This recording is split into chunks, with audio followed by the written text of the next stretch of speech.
We'll be ready in a moment. I want to thank all of you for joining us tonight. And we are ready to go. But before we do, tonight's class is going to be a conversation on the virtual reality of Elon Musk. And the question is, what is Jewish reality? I have Rabbi Hadjioff over here. He's my pilot. I'm the co-pilot.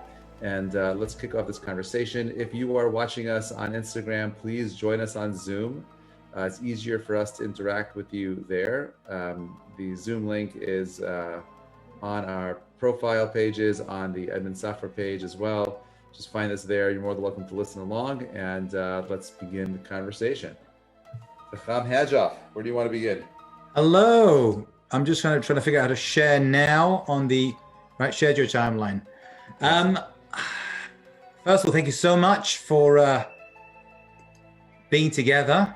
Welcome everyone on Instagram and those people who'll be watching this after we finish recording. For today's Chazak X-Files is, do we really exist? Do we really exist? Are we really here? You're looking at me on a screen. You think I'm real. You can't touch me, smell me. I mean, how do you know I'm really here? How do you know, Rabbi Rubin or whoever's watching today, that I'm just a simulation that's popped up that doesn't really exist? And by the way, my wife sometimes wishes this were true. And maybe this whole idea of us being real, animate beings, humans, is just a simulation that someone, somewhere wants us to think. In other words, is reality what we think it is, or are we merely just a simulation, a game?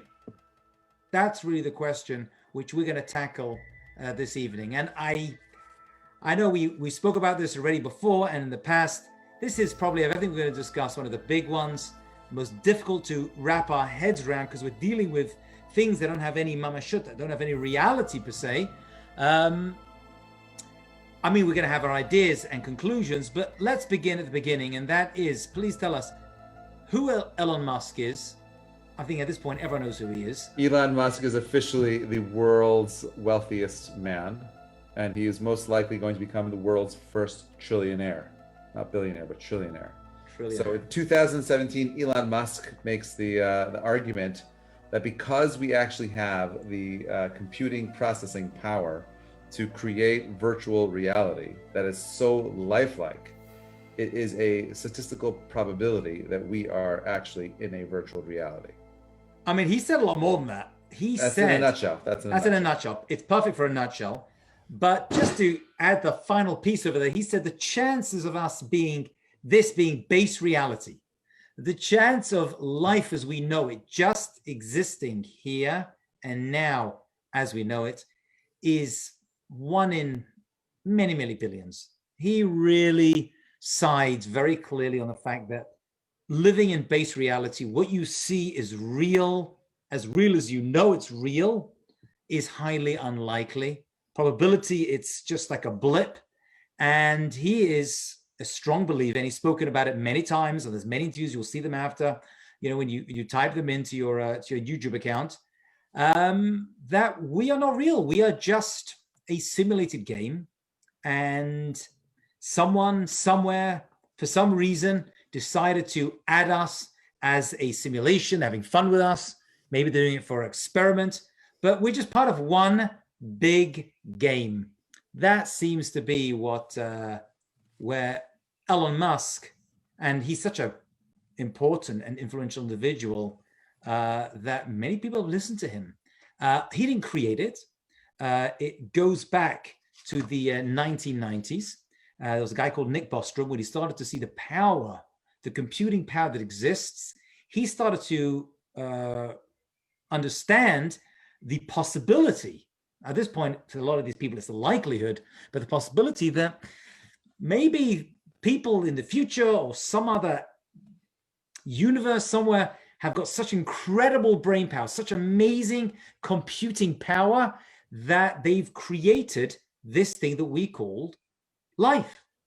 That's in a nutshell, I think, what's happening over here. Rabbi Reuven, So how would you like to add to that? is it just, I don't think it's just life, it's reality.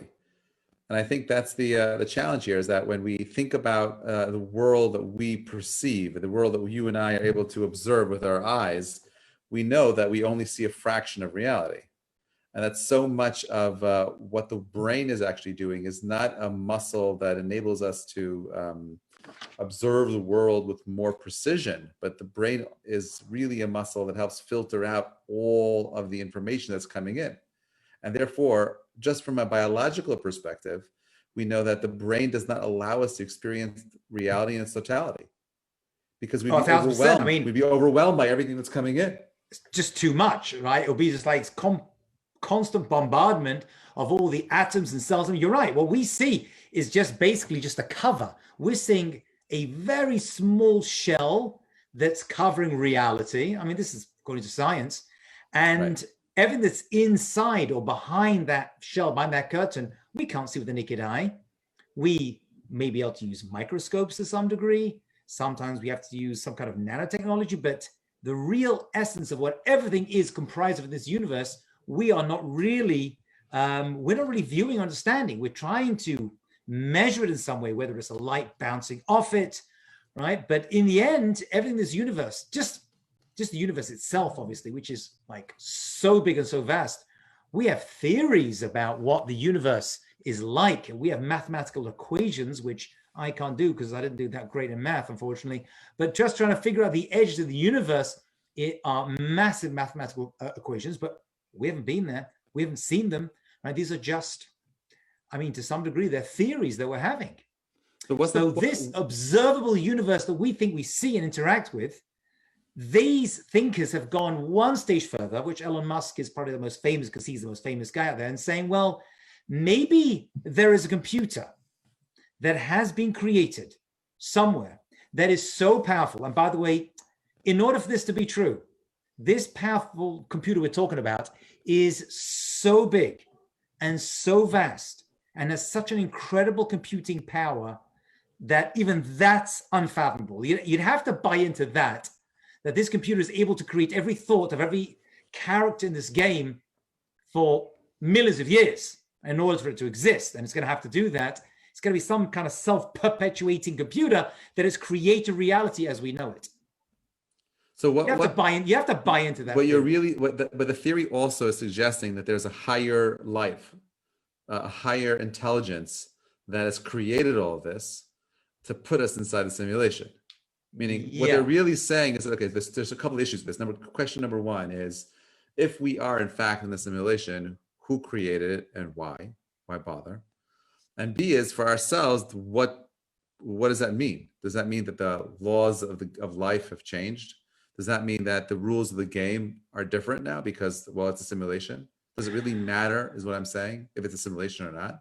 So according to those people who do believe it's a simulation, they're like, it is what it is. There's nothing you can do about it. You're stuck inside a computer game. That's what you're experiencing. It looks real, feels real, tastes real. I mean, let's go back to the famous example that I hope people who are watching this can relate to. There was a movie you may remember called The Matrix. And I think The Matrix was one of the first times that it came to popular culture that what we're experiencing is not real.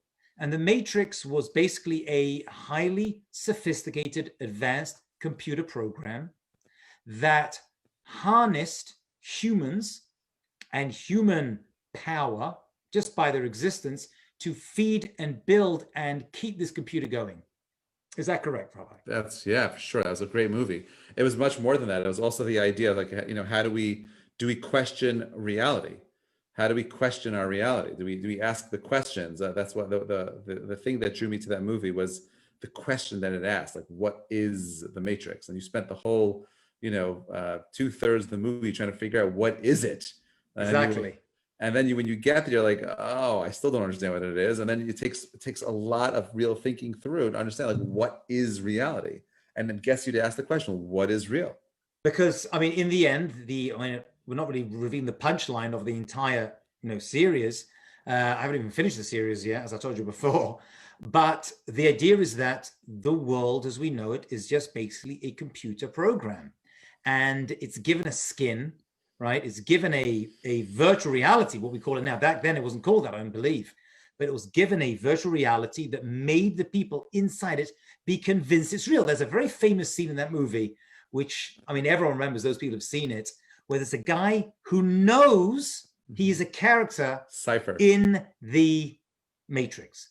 And he's sitting down and he's eating a steak and he's biting into the steak. And he's like, I know this isn't real. I know this is just a feature, a piece of data, right? That's in this computer that's making me think I'm eating a real tasty, juicy steak. And yet it's just so delicious. It just is so good. And he can't seem to break away. He doesn't want to. He actually wants to remain inside the Matrix, because when he managed somehow to escape from it, when he was pulled out of his pod, right, pulled out, his life and existence was actually very, very drab and boring. And a lot of people out there would prefer to know and to feel that they are actually in a Matrix. Because once you do believe that, and if we're just, I mean, let's just state it plainly, we're just characters in a very sophisticated computer program, right? If that's all we are, then I have no responsibility. I have as much fun as I can. I enjoy myself. And in the end, someone at some point may pull the plug, which is actually impossible because then the entire game would disappear, right? So we're still plugged in. According to the simulation theory, we are still plugged into this matrix, but you'll pull out the plug and that's it. You know, so I might as well just keep going. Now that part of it, because that's the end result of arguing that we are in a matrix, that we are in some virtual reality. The problem with that is for us, Jewish people, and according to Jewish wisdom, there's a problem, which we can get into now if you want to. Should we state the problem, or you want to keep building on what exactly we're dealing with? I think at this point, I think it's very simple. The argument that Musk and others make is that, you know, this reality is there's a possibility that reality we're in is a simulation. And if it's a simulation, that means we're in a game of some higher intellect, a higher consciousness that's put us here. And therefore we're stuck, you know, in its rules and its own system. And therefore we're trapped inside this game. And it's not necessarily... We are inside this game and we are just players. We're not creators. We were created according to this. And we are just somewhere, somehow, some highly advanced computer. I don't know if you ever saw the... Hitchhiker's Guide to the Galaxy. Did you ever see that series? Right? Sure. So it was actually a British TV show many, many years ago, and they made it, you know, books out of it, Douglas Adams books. But they did such a thing. They had a computer they created, and this computer actually took generations and generations in order to answer what is the meaning of the life, the universe, and everything. Right. So this was very simple. This idea that we're going to create one computer that's going to help us understand everything. The funny thing is that eventually the great grandchildren of the people who, like thousands of millions of years later, came to the computer and said, well, what's the answer? Because you have an answer. And the computer said, yes, I have an answer. Well, what's the answer? And the answer was 42. And the guy was like, well, that's it? Yep, that's it. The answer to the life, universe, and everything is 42. What's interesting, 42 is a very Kabbalistic number. Right. And Douglas Adams was asked about this and said, I just picked a random number that sounded funny. But ironically, he picked a number, Mispah, with Shem Hashem, and has a lot of Kabbalistic significance to it anyway. But in the end, I mean, that's what we're saying. Just a computer that's extremely sophisticated, that's able to, I mean, you know, think about where we've gone, as Elon Musk said, from 40 years ago when it was just Pong, right? Remember that? Ding, ding, ding, right? To where we are toward a virtual reality. Just try to imagine in 100 years, 1,000 years, how far we've become. Chances of at some point, some civilization not having created this and made this virtual reality we're living in is highly unlikely. That's basically what they're saying. But so the question is how different is that argument from the Jewish view of reality? So basically we're asking, according to Judaism, are we living in the Matrix? Well, when the movie came out, rabbis were very, very excited, especially those people who were into Kabbalah, right? Or had studied it, or had read any of the works of probably one of the premier Kabbalists, Rabbi Ari Kaplan, that, you know, me and you always speak about. Sure. Because in a certain way, that's how we understand the world. Kabbalah sees the world as Olam Hadimyon, the world that looks real and smells real and tastes real, just like that guy in the Matrix eating into a steak, but it's not a real world. It's an alma de shikra, a world, they say in Aramaic, of sheker, of falsehood. And it's very easy to be inside this world and think it's the real thing when actually it's not. So then what is real? So we'll get to that in a second. Once we know, according to Kabbalah, that this world was a manufactured, created reality, and everything in it was just made. Now, according to us, it was made by the mind of God. That infinite computer, that all the virtual reality, all the simulation people speak about is actually, as we understand, that we are actually operating in God's mind right now. We have no independent existence. We all come from God. Everything comes from God. So God is the only being, if we could call God that, because God is beyond description, which makes sense, because there is no greater computing mind than God's mind.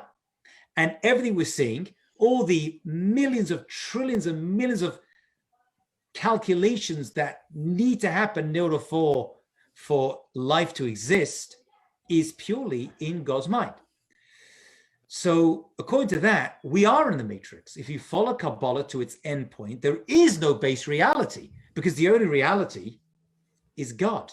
So it fits, I don't want to say it fits exactly neatly into it, but there's this like kind of like, it says one can sit on the back of the other, right? It's like they're hovering, the simulation people are hovering around this idea.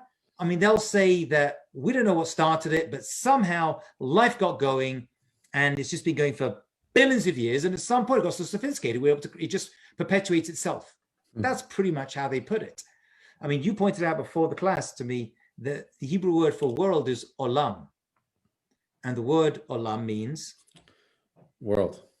But it comes from the same word as ne'elam, which means hidden. Right. So the world is hiding something. The world is hiding something. We are only seeing a small fraction. There is a world we call the spiritual world, the olam ruchni, that is existing right now. And that's the real world. This is just a simulation. What makes that world more real than this world? Well, we know that think of it like this. Think of it in the because what you're ultimately saying is that the universe that God lives in is reality, and anything that's the true reality. Exactly. Anything outside of that is the olam d'shikra, the world of lies.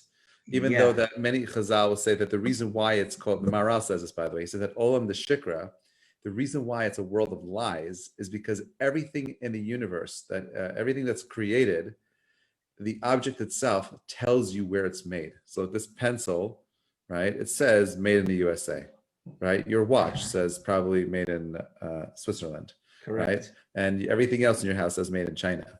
But why is it that the world itself does not have a tag that says where it comes from?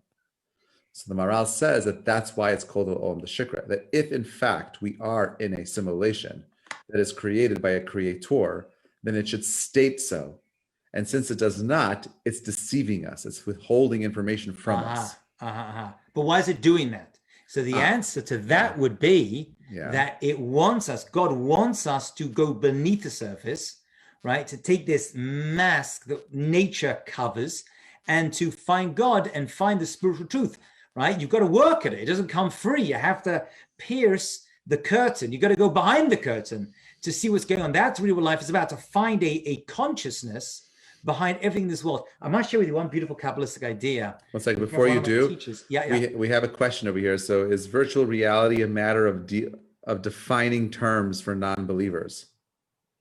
Is virtual reality a way of defining terms for non-believers? Maybe they're believers. I'm not here to judge them and say that they're not. I wouldn't say they're not believers. I would say that this is their way of believing. Yeah, this is their belief. This is a belief system. This is a belief system. Absolutely. Yeah. If you hold that a belief system involves a creator, right? which they don't know who it is anyway. And there's a purpose, which for them is, at this point, kind of no purpose. It just is have fun because we just characters in a game. I want to come back to what you're saying in terms of like finding the creator of this game, let's call it, inside Earth. Okay? Sure. There is an idea that we humans are made, all humans are made, B'Tselem Elokim, in the image of God. We're all made in God's image. This is an idea. So you can actually see God by looking at a human. There's a godliness in mankind, all mankind, humankind, that if you go deep enough, there's some little resemblance, not a physical resemblance, but a resemblance of potential, of power that exists inside humans, right? That, and there's many, many proofs to this, and even like Jewish legal arguments to this, and Jewish laws. One of the reasons that if a person's hanged, you have to cut them down so people won't say, oh, that's God hanging there, because we are made in the image of God. So we give anthropomorphic, just hear this to the end, we give anthropomorphic descriptions to God, the hand of God, the eye of God, right? God's eye, I mean, God sees everything, right? God's hand is, God has power, God's foot, the foot of God, right? So we give these impressions. So usually the way we answer that is to say, why are we doing that? Because we can't understand God. So we'll give him human characteristics, anthropomorphic characteristics, so we understand God. Metaphor. But the Kabbalists see it the other way around. And listen to this, and I think it's going to really help us understand this question. And it goes like this. Actually, when it says the hand of God, Yad Hashem, that it says a number of places, right? Zerona Tuya, that's the real hand. God's got the real hand. It's not physical. If it were physical, it would look like this. So we are just physical representations, not real. In other words, usually like, God's, we'll give God, analogy, understand God. It's the other way around. We are the analogy. We are walking analogies. Okay. So if you want to understand virtual reality, you can see this screen, you can see this game. But if you get to know the characters in the game, you get to understand the mind of God, that we believe it, who created it. Very, very profound. That's actually a beautiful idea. You reminded me in that explanation of a point that I think is important that we draw out over here. One of the challenges of coming to the conclusion that you're in a virtual reality is that someone programmed you. And if you were programmed by a programmer, you're really not in control of what you do, right? And therefore, if you are in fact in a game and all you are is a character that someone created, then you don't have any agency to do anything. You're just playing your part. So we reject this. I mean, this is why we say Hakol bidei Shemaim chutz mi yirat Shemaim. That ultimately what makes this game so different is what I believe what AI is trying to accomplish. We are artificial intelligence that has free will and free choice. This is exactly what science is trying to recreate right now with artificial intelligence. Kadosh Baruch Hu created a system called the Olam. We are the artificial intelligence. Each one of us are the AIs that have the free will to make their own choices, right? And that's what gives us our agency. But if we were in fact programmed by God to do X, Y, and Z, then you have no reward and punishment anymore. You have no mitzvah. There's no point to there's no responsibility that comes with life. Yeah. Absolutely. This is a big problem. I mean, the free will question you just touched on is a really big and important one. If we are merely just computer characters, if we're just living this virtual reality, as Elon Musk would put it, and everything we're doing is merely just some advanced computer system of someone somewhere just tapping in these, or whatever they're doing, maybe they're just thinking it, I don't even know, then we have no free will. We are really just programming, and all the crazy stuff that happens, and the weather, and people's emotions and feelings, they're just pieces of data that have no significance whatsoever. Now, that is antithetical to Judaism. Right. That we don't believe. Although God created us, he somehow, whatever this means, was in some sense reduced himself or pulled himself or constricted himself, is how the Kabbalists understand it, and still gave us moral and ethical free will choices. That is a basic premise of human life. So we can't buy in totally into this being a virtual reality. There are aspects of it, of this reality that we're experiencing, somehow just we are characters in a game. As King David says, when Mashiach comes, it's going to feel like, and Tchiat HaMetim, we're going to come to in a minute, resurrection of the dead happens, we're going to be like, Hayinu Kachol, we'll be like this entire world is a dream. Actually, one of the reasons, this is actually interesting, I just mentioned that, one of the reasons that, why do dreams exist? All right, let's go with the God theory, which we're rabbis are entitled to. Why did God create this thing called dreams? Right? When you're in a dream, when you're dreaming at nighttime, you're convinced what you're seeing or touching is real. And then you wake up and you're like, oh, that wasn't real. What a shame, or thank goodness for that. Right? So why would God do that? Why would God create a fake reality within a fake reality called life? You know what I'm saying? It's a big, big question. But the question actually is the answer. And it goes like this. You see, you right now who are watching this, you think you're real. You're convinced you're real. But wait a minute. Last night you were in a dream and you were convinced you're real and you woke up. So what exactly is reality? Because you were convinced while you were having that dream, oh, this is real. And then you woke up and it's not. So God said, you know what? I'm going to give you proof that you're walking around during the day thinking everything's real, but actually maybe it's not. How do I know? Because a few hours ago you were asleep and you thought it was real, but actually it wasn't. So God created proof inside the computer program, in this virtual reality world we're in, that we're in a virtual reality. And that's what we do for a third of our life, and that is sleeping and dreaming.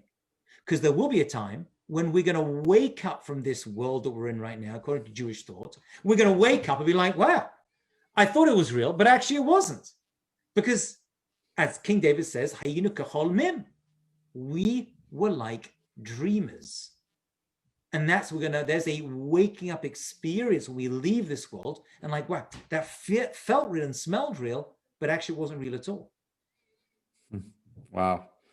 That's terrifying. So how do we quantify our experiences?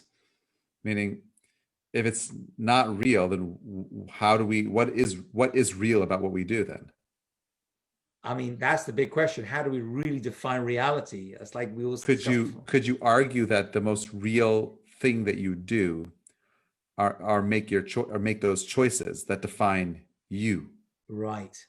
And maybe what you're saying is that when we exercise our bechira, our free will, and this is what Musk and others, this is what Alvin was pointing out on the chat, that it's the idea of choice is what makes us real, and that's only when we exercise our choice that we're able to hold on to something that is real.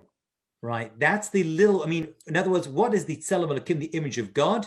According to most commentators, that is the ability to make free will choices. We're not made in the physical image of God. If I'm we're made in the spiritual image of God, which is free will. If I'm making the choice between, having a cheeseburger versus a non-cheeseburger, right? Yeah. A kosher burger, whatever it is, right? Yeah. So is that the only time I'm making a free will choice? Or is that the only time is that the only time I'm experiencing reality? Well, we all humans have reality. No, we're saying this world is not true, that everything is fake. And that therefore the only time we're able to experience reality is when we're presented with an opportunity to make that choice. It's in that choice that we experience reality. Right. That's a real choice you're making. Because there's one other thing we haven't touched upon over here, which is connected to everything we're saying, is that we have a soul. We have a neshama. And then a neshama is the realest thing we have in this world. It's real and it's different. Animals don't have a neshama. They have a nefesh, they have a life force. Angels don't have it, but we humans do.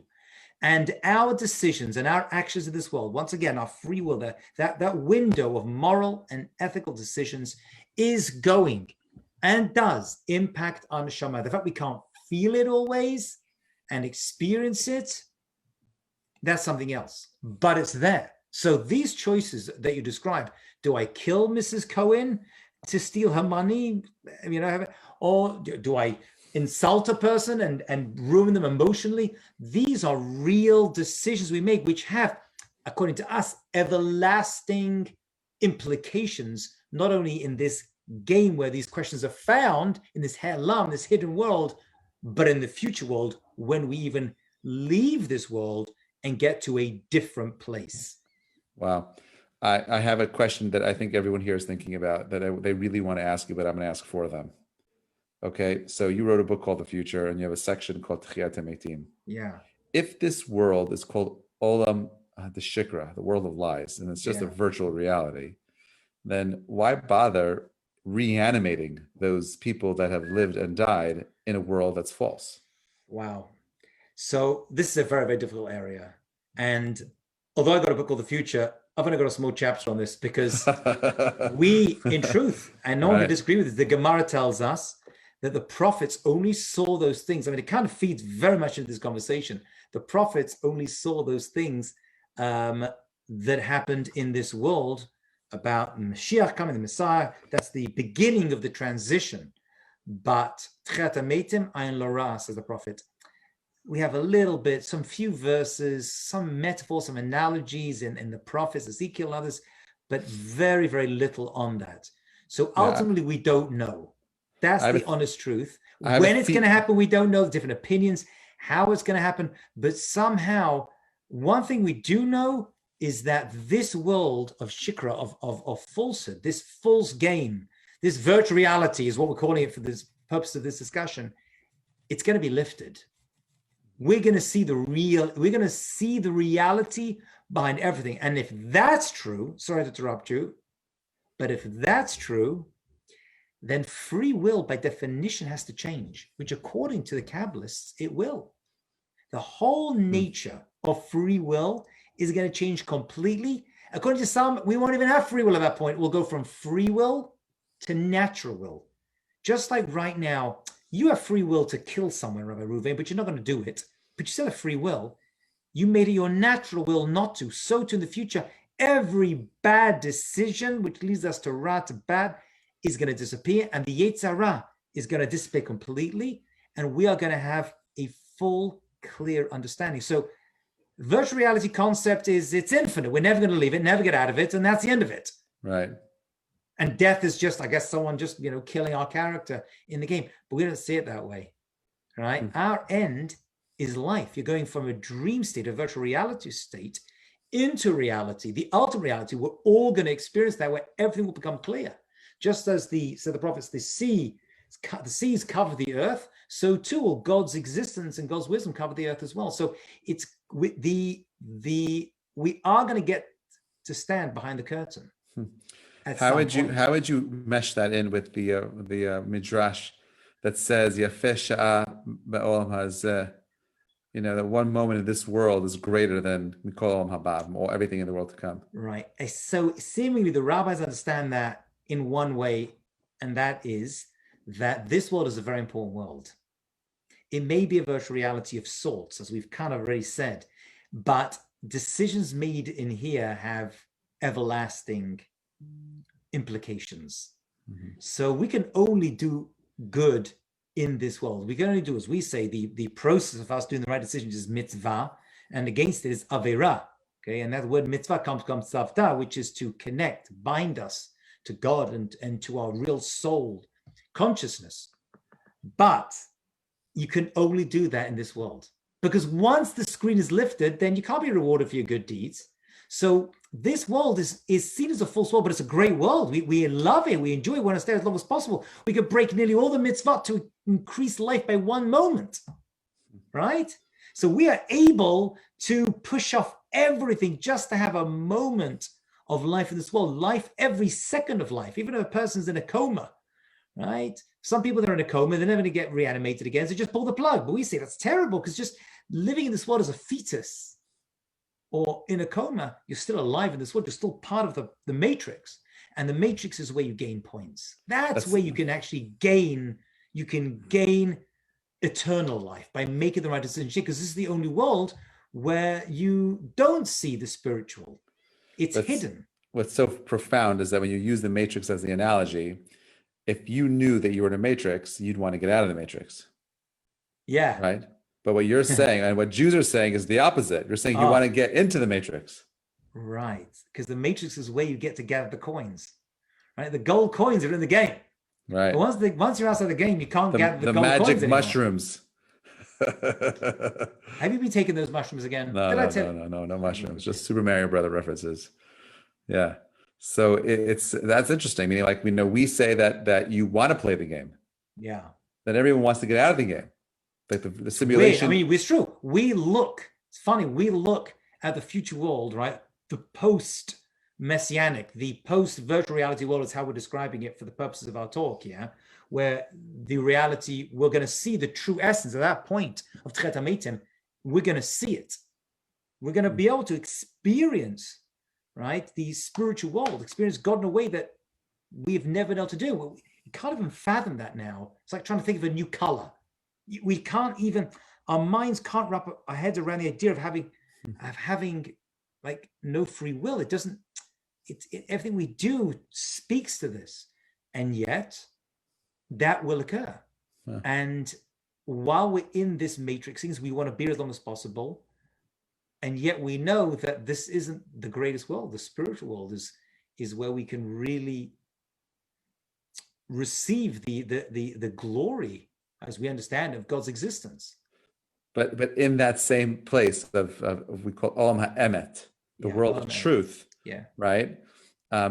There's a chisaron, there's a lacking in that reality because it's so true that you have no choice but to bow to the truth. Right. And that won't be bad at that point. Again, that's the hard part for us to understand. We go from, as this Rabbi Dessler describes it, from free will to natural, just beyond natural will. We have glimpses of it now. Right now, you, Rabbi, you know for sure, right, that you would never kill someone for money. You just won't, you won't do it. Well, it depends who and how much money. Fair point. Okay, good. Fair point. I don't want to take that away from you, my friend. Okay, good. It always comes down to how much. But there's some things you wouldn't do for any amount of money. True. Okay? True. So, but you still have, do you have free will or not? And the answer is, well, I do. But that's not really a free will question. Meaning, why? Because free will, yes, they say that, will you, this is my problem with the question, right? So we say that if God was standing in front of you right now, do you really have the free will to do something wrong? No. And I'll prove to you that the answer is yes. Okay. Who had more knowledge of God being in the room than Adam? Oh, wow. So now you always go back to Adam and Eve.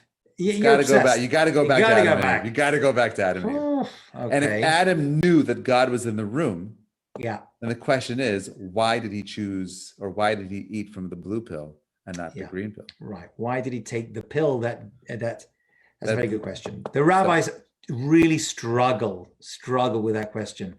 And the answer they give, whatever this answer means, is that there's a certain shame of getting this free gift. It's got to be earned. But it's difficult. I'm going to give you a possible answer that I've been thinking of. Okay. And I think that it's in that choice, and this is going to sound so strange, and it's a dangerous statement I'm going to make, but the only way Adam could gain independence and get free will is if he ate from that tree. He must have, I hear you, but he must have had free will to make that choice. There was free will. There had to be by definition. Correct. There's no doubt about it. The only choice he had was, do I choose to be an angel, eating the Eitz HaChaim, or do I become someone who has to constantly struggle by making choices? Make no mistake. Once he did that, you've come to the main point of our discussion. Because remember, we're talking about Elon Musk and virtual reality. Once Adam Arishon, once Adam the first ate from that, everything changed. Death came into the world, and the world as we know it became this Alma de Shikra, because he saw God in a way that we don't understand, and yet made that choice. But we're kind of come full circle. We're going to reach the level of Adam and Eve before the sin. We're going to see that clarity that he had. So at some point, we're going back to that, because this virtual reality existence that we see around us today, which it's a borrowed term now, but it works for our purposes, is exactly what Adam Harishon created by eating from the first fruit. Boom, that's it. What's interesting is that we know that one of the side effects of eating from this tree was the realization that they were naked. Okay. And we also know that before the sin, is that Adam and Eve. We say that during Havdalah, when we put our fingers up to the candle, we remind ourselves that they were translucent, just like our nails are translucent, and that really Adam and Eve are the only two people that actually saw each other's true essence, because there was a light emanating from within them. But once they ate from the tree, what ends up happening is now they identify with the fact that they are naked. They lose the light because there's a new virtual skin that is placed over them. And now they identify with they're put into the matrix by eating that tree. Wow, exactly. Wow, that's a nice way of putting it. Yeah, the skin was added to them, right? They had to put clothing, and clothing in Hebrew is beged, but it's bagad. It's fooling us. It's also It's or. fooling us. It's also or. Okay. Or is also light. Oh, very good. Or is skin, and it's actually light as well, right? With aleph. Very, very good. Yeah, very, very nice. Oh, by the way, let's go back to the main thing, which we've missed out the most important part. Yeah. You remember the matrix, we have the green letters coming down. According to virtual reality, Elon Musk, we're a computer program. So what exactly, if we're all existing in God's mind, which is what we're saying, when we say Shema Yisrael Adonai Elohim Adonai Echad, right? Here is God is one. God is our God, and our God is one. We don't just mean God is one, we mean He's the only one. There is nothing else. Everything that exists in this world is God. There is nothing else. We are part of God's mind. Now, how did God create that world? This Alma de Shukra, how did this fake virtual world that we have to understand is how did God create that? So the Gemara actually answers this, and it's written in a number of places. And there's a God looks into the Torah and used the letters of the Torah to create the world. That's why it doesn't say God like massaged the world, right? Or cooked the world as being. He spoke it. It says Vayomer 10 times. That's why the word for a word is a davar, and the word for an object is a davar as well. It's the same word. A word and a thing is the same as a davar, because God created this reality with letters. So those letters coming down, the computer program, like in the matrix, the green ones coming down, and the computer program, it's true. That part of virtual reality is true. Elon Musk hit the nail on the head. There's only one thing that he left out, and that is the Hebrew letters. Right. That's the computer program. The code that was used to write the program. Right. Is the Torah itself. Is the Torah. God, I don't think God looked at the Torah and created the world. It's exactly what we're saying. God used the Hebrew letters as a computer, but the Torah doesn't exist back then because there was no reality. There was no, well, there was the ultimate reality, the real reality. There was base reality at that point, which we're saying is not the physical world. This world we're seeing but God created it using the letters of the Torah, which means if we study Torah, we're actually understanding the computer program and the programmer. Right. We're getting to know God, and we're understanding everything's universe. We have the ability to go back and to see the original program. According to the Ramban, and Ramban actually says this is the introduction to the Torah. It's not the Rambam, not Maimonides. This is Nachmanides. He says actually the Torah, as we see it, is divided into words. Bereshit, bara, Elokim, et Hashem, Vayom Hashem, different words. He actually says, you know what happened? The real Torah is actually one word, one long, long, long word, he says. I think this is his way of saying it's a computer program. And you can divide it any way you want. You can go 111,000, right? 01,010. You can decide which binary code you can put into it. He actually says you can say barashis. You can divide the words in many different ways to bring a whole different level of meaning. But he actually says that the entire Torah is actually the name of God, one long name of God. And that's the computer program that God used to create this reality that we call life. Whoa. That's very cool. It reminds me of a Vilna Gaon that says that he asked the question. He says, why were the angels trying to prevent Moses from bringing down the Torah? Yeah. Right. So he says that, that there's 3 layers of text buried in the text itself in the Torah. And one layer is for us. A second layer is for the angels, that they could actually, there's something there that they appreciate, they get out of the text itself. And another one, which is the same text that God used to, create the universe itself. So that the text itself, the letters themselves, is this one long binary chain of code Yeah. which animates the universe itself. This is why we say that if there's no Torah that's being learned within a 24-hour period, the whole system crashes, system failure. Right. The whole universe has to be rebooted. You need someone engaging the computer program and actually bring it to life, because we are generating it. We are perpetuating it. Yeah, that's the idea. Listen, this is, I mean, you know, 101 basics in Kabbalistic thought, but the Ramchal and many others say as well that the world we see, and we have to plug this in if you don't mind, Rabbi, but the world we see is just one of four worlds, right? This is basic Judaism, you know. We live in the Olam Asiyah, the world of doing, of action. There's a world of Yitzira, of shaping, Bria, creating, and Atzilut, spirit. And actually, when we pray Shacharit, right, the morning prayer service, we actually go through, our prayers go through those four worlds until we reach the highest point, which is the Amidah, which is Atzilut. And in many Sidurim, they actually show. So we know that even in our prayers, we're able to access, whatever this means, different worlds through our own words. We have the ability to access these worlds. Only one of them is this world we're living in right now, Olam Asiyah, the world of doing, the world of action. This is the physical world. But there's other worlds that we are actually engaging in. There are actual other realities, multi-universes, if you want to use that, you know, new term that's come up, that we are somehow engaging in, right? When we do things, say things, pray, we don't even know. Right now, I'm having a conversation with you in Olam Asiyah, but maybe in some other world, there's some other interaction happening between us that we can't see or fathom. There is this let's just unpack that. So on some level, this reality is a facade of a greater reality based on what you just said.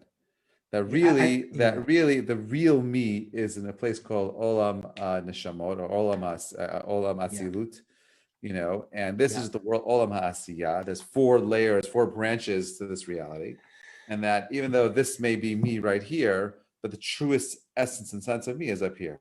Yeah, there's a level of your soul that exists in that world all the time. You have the nefesh, the ruach, and neshama. But there's a chay nechida, which are stored and actually interacted, like the Ramchal and the Kabbalists describe it in a number of places as a shalshel, as a chain. And when you act in this world, actually pull the chain down. And you lift the chain up. You're constantly, one is impacting the other. It's not separate reality. It's acting in coordination with this world. It's not different universes. It's different levels of one reality. That's how we see it. That's trippy. All right. So they speak about multi-universe, and people just think when you go to a black hole, you pop up somewhere else. It's all one because it's all part of God's mind. We're a part of one thing. You can't escape it. They say you can't escape the virtual reality world. You can't escape this world. Everyone has to go through it, and so we all die in the end. So what's death? Is death game over, or death just being, you know, no. Is it death moving from one portal to another portal, from one reality to another reality? There's a lot to say on that, but death, according to we understand it, is us just moving into a different part of reality. But as we've described it, as ultimate, a base reality. The base reality, you get to access at death, but that's just a part of it. That's called Gan Eden of Olam Neshamot. The ultimate reality that will be experienced by everyone is after Chet HaMeitim in the future. That's Olam Haba, in the world to come. And it's called Olam Haba because it's hidden from us in this world. Why is the world hasn't arrived yet called Olam Haba? Because we're not there yet. It's hidden from us.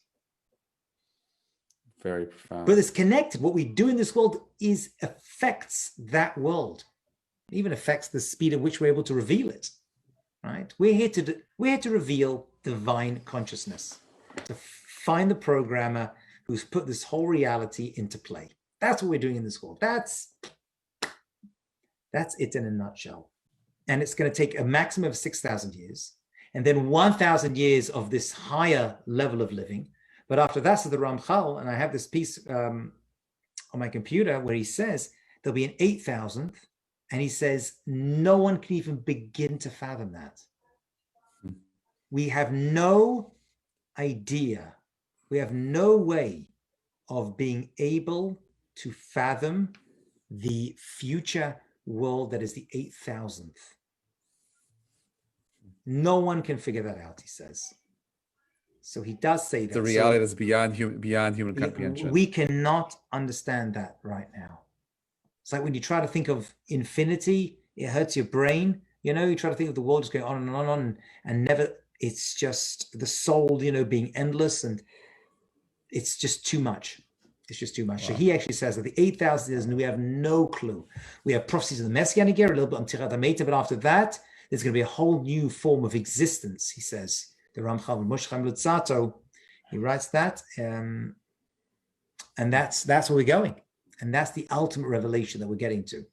Okay, so let's try to pull all the pieces together and give like a unified message so that our listeners can walk away with something practical. Okay.